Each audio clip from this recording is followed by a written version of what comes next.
venons-en au sujet qui fait l'actualité en force en ce début de semaine, les émeutes et la multiplication de protestations violentes en Chine contre la politique zéro Covid maintenue après le 20e congrès du Parti communiste chinois. C'est John Plassard qui est avec nous en visioconférence pour évoquer entre autres ce sujet, spécialiste en investissement de la banque Mirabeau. Bonjour et bienvenue John. Merci beaucoup d'être avec nous. Effectivement, les informations en provenance de Chine, en tout cas parcellaires, ce qu'on peut comprendre de ce qui provient de Chine aujourd'hui. On a tous vu quelques images assez spectaculaires qui ont tourné ces derniers jours encore, et notamment ce week-end. Comment est-ce que le marché peut lire ces informations et quelles sont les conséquences et les implications pour des investisseurs globaux aujourd'hui, John ? Bonjour Grégoire. Juste d'abord, ce qu'il faut rappeler, c'est que les manifestations en Chine, c'est quelque chose c'est des éléments qui sont assez courants. Ces dernières années, on avait des manifestations, notamment lorsqu'on avait une hausse du prix de la nourriture et notamment le prix du porc. Vous savez que c'est la viande la plus consommée en Chine.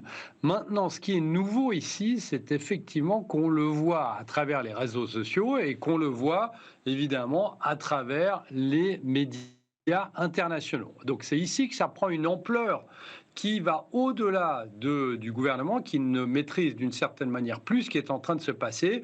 Et c'est pour ça que c'est important pour les marchés, évidemment pour la liberté en Chine, mais aussi pour les marchés aujourd'hui. Donc qu'est-ce qu'on a vu immédiatement ? Eh bien, après les manifestations, certaines assez violentes ce week-end, eh bien, on a vu le dollar qui est reparti un petit peu à la hausse, alors qu'on savait qu'il y avait une tendance négative, notamment par rapport à l'euro depuis 2 à 3 semaines. Donc on va vers les devises refuges. On a vu les rendements des obligations d'État chinoises, évidemment, qui remontaient face aux incertitudes qu'il y a. Et de l'autre côté, en termes de baisse, évidemment, les indices chinois, un peu la question de savoir si c'est le rebond du chat mort, puisqu'on avait eu un certain rebond ces derniers jours, et puis la baisse du yuan et le pétrole et les matières premières. Parce que, évidemment, si en définitive on se dit qu'il peut y avoir une libération ou une nouvelle politique en Chine, eh bien, on se dit aussi que sur le court moyen terme, eh bien, les incertitudes posent un problème sur la demande finale et ce qui va se passer au niveau des entreprises. Il faut rappeler ici que selon les estimations, eh bien, une société comme Apple, par exemple, devrait avoir un manque à gagner dû aux manifestations de près de 7 milliards de dollars. Donc, c'est une implication forte, évidemment, au niveau des personnes, mais aussi au niveau économique, au niveau des sociétés et aussi au niveau de l'incertitude, ce qui propulse le prix du baril à un plus bas ici depuis plusieurs mois. Si je comprends bien, John, la réaction immédiate du marché quand il voit effectivement ces informations en provenance de Chine faire les gros titres de l'actualité internationale, c'est de se dire qu'il y aura sans doute un durcissement à court terme encore des positions et donc de la douleur économique pour la Chine et les Chinois, mais que dans un second temps, cette situation socialement dangereuse pour le pouvoir peut appeler une réaction, une issue favorable à la politique zéro Covid maintenue depuis plus de 2 ans maintenant. Tout à fait, c'est ce qu'on espère, bien évidemment, mais la chose qu'il faut rappeler ici, c'est qu'au début du mois, le gouvernement chinois a assoupli sa politique du Covid-0. Alors, on est d'accord que plusieurs habitants, des millions d'habitants en Chine ne l'ont pas vu, mais il y a déjà eu un assouplissement qui a été fait. Et évidemment, ce n'est pas assez. Donc, on va dans une situation où les anticipations d'assouplissement ou de changement ou d'évolution de la politique face au Covid, vont être obligatoires pour pas que vous ayez un soulèvement massif, encore plus massif, de la population. Et ici, on imagine qu'avec l'aide, entre guillemets, cette fois-ci, des réseaux sociaux et l'aide des médias internationaux, le gouvernement chinois ne veut absolument pas que ça fasse les grands titres des journaux comme ça le fait aujourd'hui.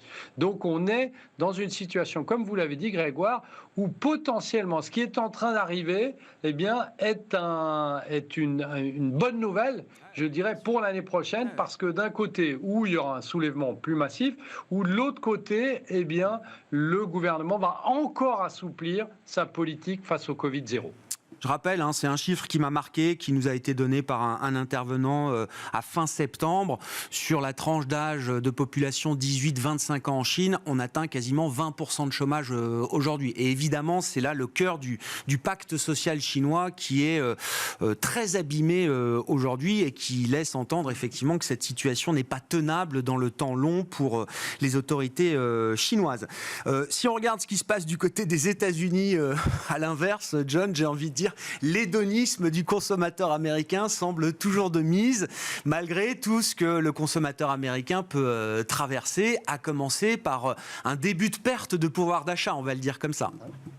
Bien sûr, tout à fait. Donc, on avait les résultats qui sont tombés ce matin du fameux Black Friday aux États-Unis. Et puis, comme vous le sous-entendez, nouveau record, 9,12 milliards de dollars en ligne pendant le Black Friday. Dans l'ensemble, on estime que c'est une augmentation, les chiffres doivent être encore affinés, mais une augmentation de 2,3% par rapport à 2021.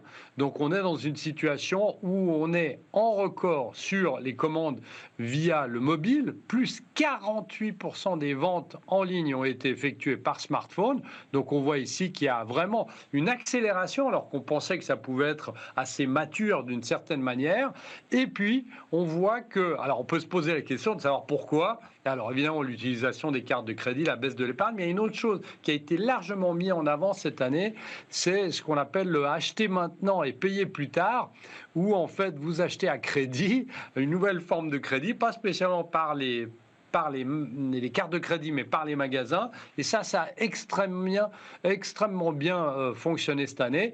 Et puis, en termes, et ce qui est assez important, c'est que, puisqu'on va avoir les résultats lors des résultats des entreprises du 4e trimestre, on voit que c'est l'électronique, les jouets, les équipements de sport qui sont ceux qui ont connu le plus de croissance. Maintenant, chose aussi assez intéressante, c'est que pour la journée du Thanksgiving, c'est-à-dire le jeudi, on a aussi eu une hausse de 2,9% par rapport à l'année passée, 5,29 milliards de dollars. Et dernière chose, aujourd'hui, c'est le Cyber Monday. Et le Cyber Monday devrait marquer un nouveau record, 11,2 milliards de dollars. Donc une hausse aussi potentielle par rapport à l'année passée.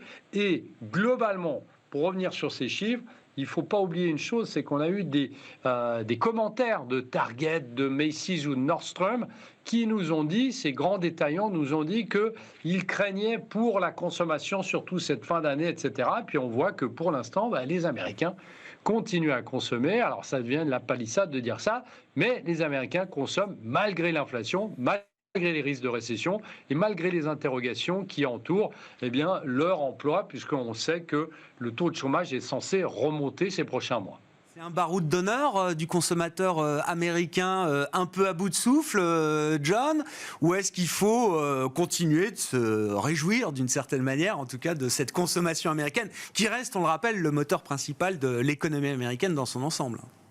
Alors, effectivement, on se demande quand est-ce que ça va craquer, on se demande quand ça va réduire, surtout qu'on sait que les mensualités pour ceux qui renégocient, par exemple, d'une maison, des taux hypothécaires ont largement monté, les prix des maisons ont monté, mais on voit que encore dans certaines régions des États-Unis, notamment en Californie, il y a des chèques qui ont été payés, qui ont été donnés à la majeure partie des habitants en Californie, chèque de relance qui avait été fait au niveau national 2 fois l'année passée, ces chèques ont été donnés le mois passé en Californie et a aussi dopé la consommation. Alors évidemment, à un moment ou à un autre, il faut que ça se réduise. Sinon, évidemment, les Américains n'auront plus d'épargne et les cartes de crédit seront encore un nouveau record en termes de demande.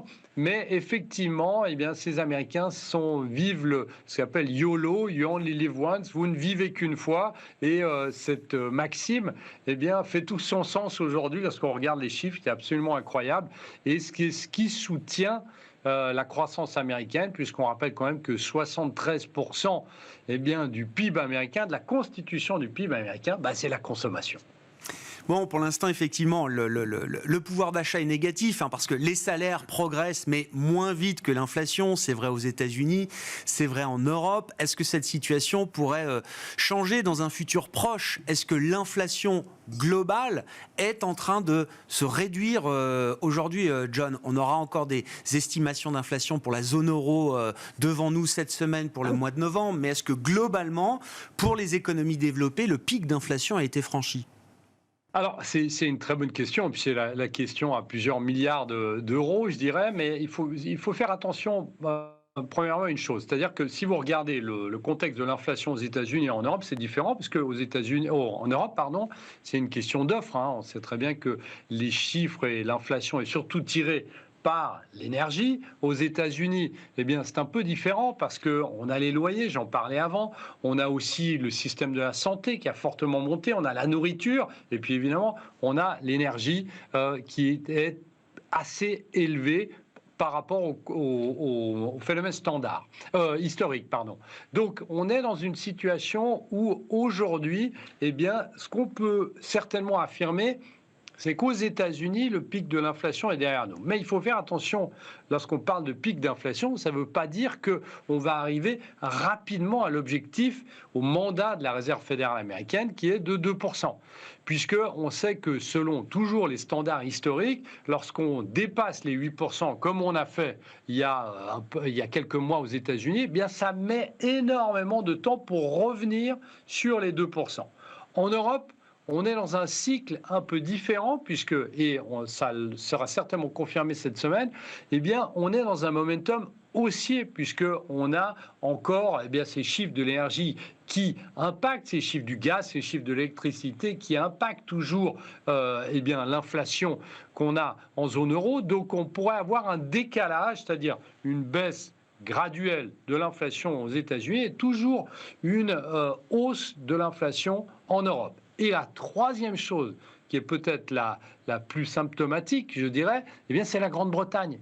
La Grande-Bretagne, elle, est frappée par la hausse des loyers, par la hausse de l'électricité, par la hausse de la nourriture, et qui est notamment à mettre sur le côté du Brexit. Et on en a déjà parlé, Grégoire, ici, les économistes, notamment de Goldman Sachs, pensent que l'inflation en Grande-Bretagne pourrait atteindre 22%. 22% en début d'année prochaine. Donc là, évidemment, la hausse des salaires ne suit pas. Et en plus, on voit que la livre sterling est en chute libre depuis un certain moment. Donc, pour résumer, on est dans une situation où, aux États-Unis, potentiellement, l'inflation peut baisser tout en restant élevée.